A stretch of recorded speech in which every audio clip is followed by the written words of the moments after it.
Ray, Fox. Where were we? We were somewhere in between 15th and Vine and Love Potion number 9. Oh, did you hear about the guy who wasn't satisfied with heaven?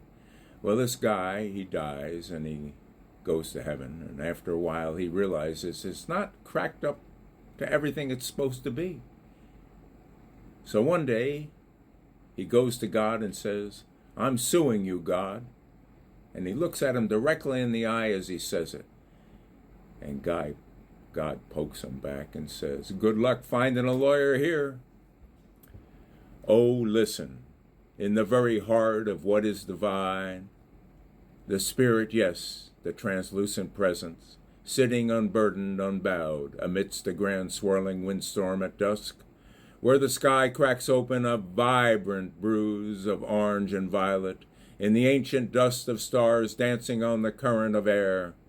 It is then, in that hush, electric theater transpires, that the vast breathing universe breathes in deep and slow, drawing in the last light, exhaling the first shadow, right into the profound silence, the hollowed space of the hour of the dog.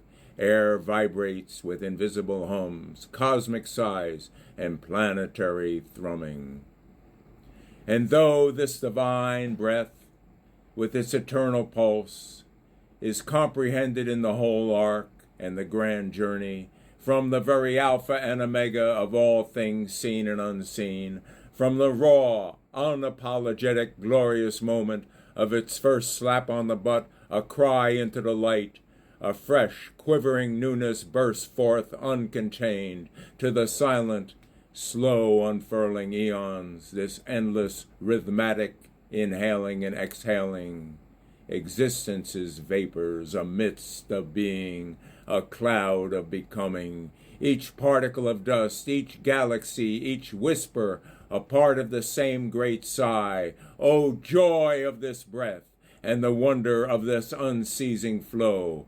And see how the zephyrs come, what may, light and airy, kissing the cheek of eternity, brushing the leaves of now, carrying no burden, bearing no sorrow, just the pure, untamed, magnificent rush of what is.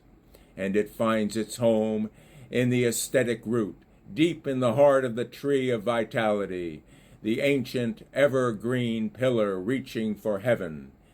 Its branches wide, its roots deep in the core of creation, pulsing with life, bursting with green fire, and all of it, every shimmering leaf, every trembling root, is woven with the threads of pure thought and boundless vision, with magnificent amalgamation and imagination, where dreams become reality and reality dreams, where the impossible bursts into the bloom, a symphony of ideas, a riot of colors, the mind creating worlds, moments of glorious moments.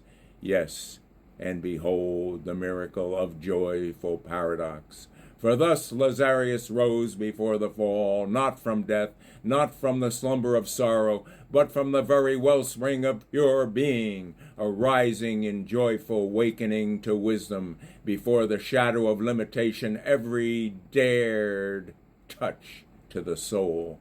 A constant preemptive awakening, a perpetual spring in the heart. He rose not to judgment, but to the full, unburdened embrace of existence, to the light that precedes all shadow, to the laugh that echoes before the sorrow falls and feels its voice. And forevermore, yes, forevermore, the Spirit dances in the storm. The universe breathes its joy, and every moment is a rising, a divine, aesthetic, eternal yes. Now, I'll tell you a little wisdom for life. The keys to a man's happiness is to find happiness in a relationship like the following. First, find a person that understands your flaws, a person that loves you in spite of them, and a person that has a great sense of humor about who you are. And make sure those three people never find out about each other.